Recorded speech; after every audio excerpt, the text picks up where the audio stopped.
Додека трае тест фазата во Скопје, одлучивме да ги тестираме камерите во другите градови.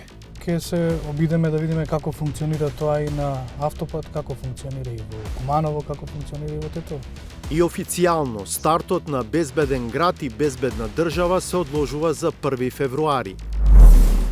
Дали владата брзоплето влета во проектот Брза пруга? Помина јуни, помина јули, па и август. Но не само што ништо не се случуваше на терен, туку Министерството за финансии не избра ни кредитор. Од Транспорт велат нема пролонгирање на процесот. Одлуката на ЕУ за преполовување на квотите за увоз на челик без царина и зголемување на царината од 25 на 50% силно ќе ја погоди македонската економија. Во прашање ќе биде и се обстанокот, понатамошниот обстанок. Темата ја имаме актуализирано до овој момент јас со еврокомесарката Кос, председателот на владата во неговиот разговор со председателката на Европската комисија фон дер Лајен. Како до поголем буџет за судската власт и за јавното обвинителство, поветувањето на премиерот дека е подготвен за тоа.